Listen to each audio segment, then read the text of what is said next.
அண்ணே வணக்கண்ணே. வணக்கம்ண்ணே. அதிரடி மாற்றங்கள்ங்கிறது தமிழகத்துல எல்லா துறைகள்லயுமே வந்துட்டு இருக்குது. முக்கியமான போலீஸ் அதிகாரிகள், ஐபிஎஸ் அதிகாரிகள் இடமாற்றம் ம், அப்படின்னு இப்ப சமீப காலமா அடுத்தடுத்து வந்துகிட்டே இருக்குது. ம். அதுவும் ஏதோ 1, 2 அப்படிங்கிறதெல்லாம் இல்ல. 10க்கு மேற்பட்ட பணியிட மாற்றங்களா இப்ப சமீபத்துல கூட 33 பேரை ஒரே நேரத்துல மாத்திருக்கிறாங்க. என்னென்ன பின்னணி? கடந்த காணொளியில பார்த்திருப்போனே, ம், அந்த பீச் ஹோட்டல் விஷயத்துல ஒரு ம். ஜாயிண்ட் கமிஷனரை மாத்துனாங்க ஆமா. ஒரு விவகாரம். அந்த ஒரு நபருக்காக தான் ம். ஒட்டுமொத்த டிரான்ஸ்ஃபர் போட்டாங்கன்னு சொல்லி பேசணும் இல்லையா? சிபி சக்கரவர்த்தி. சிபி சக்கரவர்த்தி ம். சொல்லி. அதே மாதிரிதான் இந்த டிரான்ஸ்ஃபரும் அமைஞ்சிருக்குங்கிறத தான் நாம சொல்லணும். சரி. ஏன்னா ம், இது தேர்தலுக்கான டிரான்ஸ்ஃபர்ங்கிறது தான் எல்லாரும் பாக்குறாங்க. ம், கரெக்ட் தான். ம். இன்னும் அடுத்தடுத்து டிரான்ஸ்ஃபர் லிஸ்ட்லாம் ரெடி ஆகி வரப்போகுது. ஓகே. 2 நாள்ல வரப்போகுதா சொல்லி தகவல் சொல்றாங்க. ம், அது ஒரு பக்கம் இருந்தாலும் இதுல சிக்கியிருக்கிற விஷயம் யாருன்னா, ம், வேலூர் மாவட்டத்துடைய ம். எஸ்பி திரு மதிவாணன். அவர்தான். ம். அவருக்காக போடப்பட்ட டிரான்ஸ்ஃபர் தான் இதுங்கிறது தான். ஏன்னா, ஒரு டிரான்ஸ்ஃபருக்கு பின்னாடியும் இப்படி இதா இருக்கு. இப்ப நீங்க பார்த்தா டிசி பாண்டியராஜனை சொல்றாங்க, அதிவீர பாண்டியனை சொல்றாங்க. இப்ப இவங்களுக்காகத்தானே இப்ப நீங்க அப்படி பார்த்தா அந்த பட்டியல் பெருசாகிற மாதிரில தெரியுது. அண்ணே, இந்த விவகாரத்தை நீங்க கேட்டீங்கன்னா ம். உங்களுக்கே தலை சுத்தி போயிடும். எப்படி இது நடந்ததுன்ட்டு. சொல்லுங்க. வேலூர் மாவட்டத்தோட எஸ்பியா இருக்கிறவர் தான் திரு மதிவாணன். சரி. அவர் ஏற்கனவே ம். சேலம் மாநகரோடைய ம், துணை ஆணையரா இருந்தாரு, ம், டிசியா இருந்தாரு. அதுக்கப்புறம் ப்ரொமோஷன் லிஸ்ட்ல ம். அவர் ப்ரொமோஷன் சொல்லக்கூடாது. அடுத்த டிரான்ஸ்ஃபர் இதுல அவர் எஸ்பியா SPD ஒரு ஆமா, கேட்டகரி. ஆமா. அவர் எஸ்பியா வேலூர் மாவட்டத்துக்கு ஒரு பணியமர்த்தப்படுறாரு. ம், இவர் சமீபத்துல செய்த ஒரு தரமான சம்பவம் என்னன்னா, ம். இந்த டெல்லி முரளியை பத்தி கேள்விப்பட்டிருக்கீங்களா? யாருன்னு இது? டெல்லி அப்பளம் தானே கேள்விப்பட்டிருக்கிறேன். சொல்லுங்க. டெல்லி முரளின்னு ஒரு கேரக்டர் இருக்காரு. ம், அவர் யாருன்னா, ம், அதிமுக பீரியட்ல கோலோச்சிய நபர் தான் அந்த டெல்லி முரளி. ம், தமிழ்நாட்டுல எந்தெந்த அதிகாரிகள் எங்கெங்க இருக்கணும், ம், அமர்த்தப்படணுங்கிறத ம். நியமிக்கக்கூடிய இடத்துல இருந்தவர் தான் இந்த டெல்லி முரளி. இவர் ஏதாவது பொறுப்புல இருந்தாருன்னா ஒரு பொறுப்புலையும் கிடையாது. எந்த கட்சிக்காரர் அவரு? அவர் எந்த கட்சியும் சாராதவர். ஆனா ஆ. அதிமுக பாஜகவுடைய செல்வாக்கு மிக்க நபர்ங்கிற மாதிரி ஒரு விஷயம் சரி. தகவல் சொல்றாங்க. ம். அப்ப இந்த யாருக்கும் ஒரு பவர்ஃபுல் போஸ்டிங் வேணும்னா அவரை போய் பாத்திரலாம். அப்படிதான் இருந்தது அதிமுக காலகட்டம் வரையும். ஓஹோ. ம், இவருடைய சொந்த ஊர் என்னன்னா வேலூர் மாவட்டம் காட்பாடி தான் இவருடைய ம், சொந்த ஊரு. ம், இவர் கடந்த ஜூலை 9 அன்னைக்கு சென்னையில இருந்து காட்பாடிக்கு வரதா இருந்தது. ம். அப்ப என்ன செஞ்சிருக்கிறாங்க, இப்ப இருக்கக்கூடிய வேலூர் எஸ்பி இருக்கிறாரு இல்லையா மதிவான, ம். சென்னை ஏர்போர்ட்டுக்கு எஸ்கார்டு அனுப்பிச்சிருக்கிறாரு ம். இவர் அழைச்சிட்டு வர்றதுக்கு. ம். அழைச்சிட்டு வந்தது மட்டும் இல்லாம ம். இவர் ஜிஆர்டி ஹோட்டல்ல தங்கியிருக்காரு. ம். இவரை டைரக்டா யூனிஃபார்ம்லயே போய் சந்திச்சிருக்காரு எஸ்பி. சரி. ஜிஆர்டி ஹோட்டல்ல சரி. எந்த பொறுப்புலையும் இல்லாத நபரு, ம், அதிமுக ஆட்சியில கோலோச்சிய நபரை ம். எஸ்கார்டு போட்டு சென்னை ஏர்போர்ட்ல இருந்து அழைச்சிட்டு ஜிஆர்டி ஹோட்டல்ல இவர் சந்திச்சு மலர் வளையரம் கொடுத்ததா சொல்றாங்க. சரி. சந்திச்சிருக்கிறாரு. அது 2 மணி நேரம் பேச்சுவார்த்தை நடந்திருக்குதுங்கிற ம், மாதிரி ஒரு விஷயம் சொல்றாங்க. இவர் ம். சந்திச்சுட்டு இந்தாண்ட வந்ததுக்கு அப்புறம் ம். அதுக்கப்புறம் உள்ளார போன நபர் யாருன்னா அதிமுகவுடைய மாநில அமைப்பு செயலாளர் வி ராமு.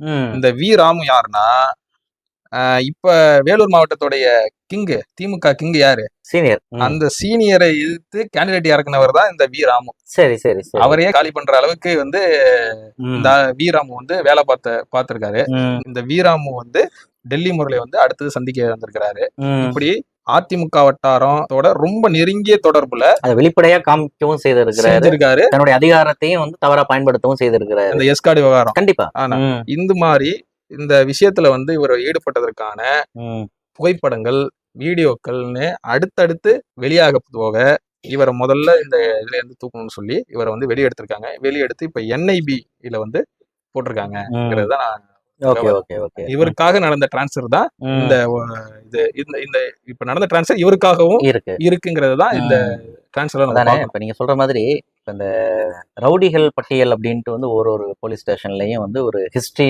ஆமா. ஷீட் மெயின்டைன் பண்ணுவாங்க. ஆமா. அவருடைய பின்னணி இத்தனை கொலை வழக்குல சம்பந்தப்பட்டிருக்காரு, இத்தனை அட்டம்ப்ட்ல ஒரு சம்பந்தப்பட்டிருக்காரு அப்படிங்கிற மாதிரியான ஒரு லிஸ்ட் இருக்கும். ம். அது போல இந்த சர்ச்சையில சிக்கக்கூடிய அதிகாரிகளுக்குன்னு ம். ஒரு கேஸ் லிஸ்ட் போடலாம் மாதிரி தான் இருக்குது. இல்ல வச்சிருப்பாங்க. ஆல்ரெடி இன்டெலிஜென்ஸோட வேலை, அவங்களுடைய வேலை என்னன்னா ஒவ்வொரு அதிகாரியோடைய ரிப்போர்ட்டும் அவங்க Portfolio தனிப்பட்ட இருக்கும் வச்சிருப்பாங்க. அவங்ககிட்ட. கண்டிப்பா கண்டிப்பா. வச்சிருப்பாங்க. ஒரு டிரான்ஸ்ஃபர் போடுறாங்கன்னா அந்த அதிகாரி ஃபிட்டான ஆளா, இவர் மேல ஏற்கனவே இப்ப ஒரு அலிகேஷன் எதுவும் இருக்குதா, இருக்கா? என்ன ஏது, ம், இந்த துறைக்கு அவர் கரெக்டான நபரா, ம், இவ்வளவு விஷயங்களை வெரிஃபை பண்ற அளவுக்கு ம், உளவுத்துறை ரிப்போர்ட் வச்சிருப்பாங்க. தனிப்பட்ட நபரை பத்தி, ஒரு தனிப்பட்ட அதிகாரியை பத்தி அவர் ம். ரிப்போர்ட் கலெக்ட் பண்ணி வச்சிருப்பாங்க.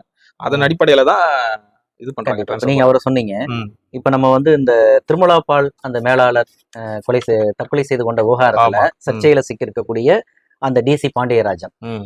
அவரை பத்தி என்ன சொல்றாங்கன்னா, ம். 2017 இவர் திருப்பூர்ல ஏடிஎஸ்பியா இருந்த சமயத்துல ம். டாஸ்மாக் போராட்டத்துல அந்த பெண்களுடைய கன்னத்துல அரைஞ்ச விவகாரம் இருக்கு இல்லையா, அந்த ம். பாண்டியராஜன் தான் இவரு. ஆஹா.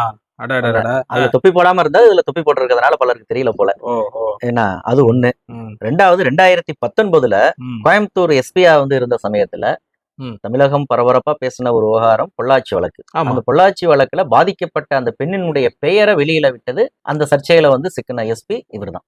ஓ.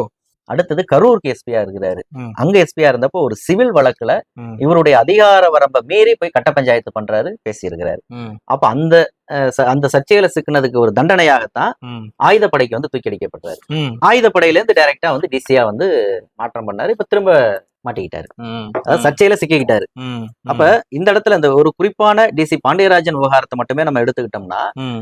இது போன்ற ஒரு பொதுமக்களோட நேரடி தொடர்புல இருக்கக்கூடிய அவர் வகிக்கக்கூடிய பதவிகள் எல்லாத்திலேயுமே ம். பொதுமக்களோட ஒரு இணக்கமான சூழல்ங்கிறது வந்து இல்ல. ம். பல்வேறு சர்ச்சைகள்ங்கிறது வந்து வந்துகிட்டு தான் இருக்குது. ம். அப்ப டிசியா போட்டாலும் சரி, எஸ்பியா போட்டாலும் சரி, ம். பொதுமக்களோட நேரடி தொடர்புல இருக்கிற பதவிகள் இல்லாம இது போன்ற சர்ச்சையில சிக்கக்கூடிய நபர்களுக்குன்னு ஏதாவது தனியா போஸ்டிங் ஏதாவது இருக்கா?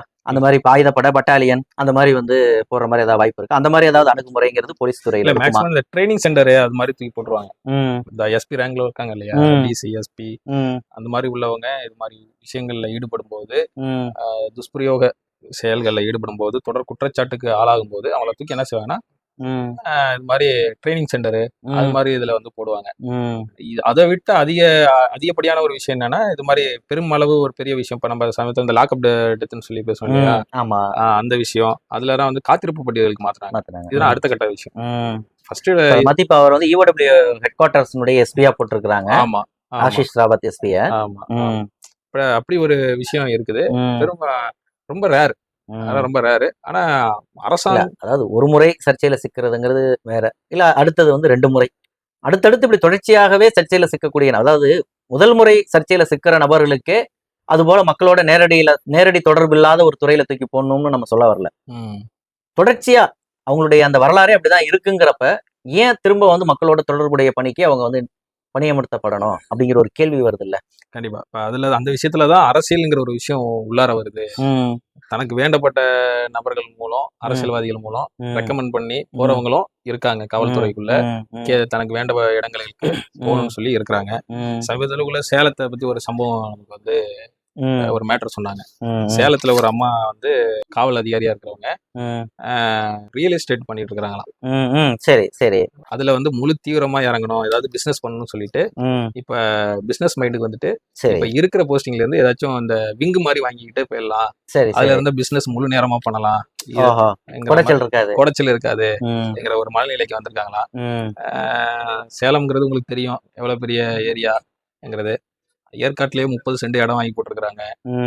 அப்புறம் அவங்க ஏற்கனவே இருந்த இடங்கள்லாம் 1க்கு 2 பிளாட்டா வாங்கி போட்டிருக்காங்கிற மாதிரி தகவல்லாம் சொல்றாங்க. ஆனா பணம் கொடுத்த மாதிரி தெரியலையா, இப்ப விக்கிறதுக்கு ஆள் பார்த்துட்டு இருக்காங்கன்னு சொல்லி ஒரு தகவல் சொல்றாங்க. ஓகே. இப்படி அதிகாரிகளுக்கு வந்து ஒரு பின்புலம் வந்து இருக்கிறதுனால அவங்க வந்து தொடர்ந்து ஏதாச்சும் ஒரு செயலை வந்து செய்யணுங்கிற ஒரு விஷயத்தான் பண்ணிட்டு பண்றாங்க. தொடர்ந்து பேசுவோம். நன்றிண்ணே. நன்றி.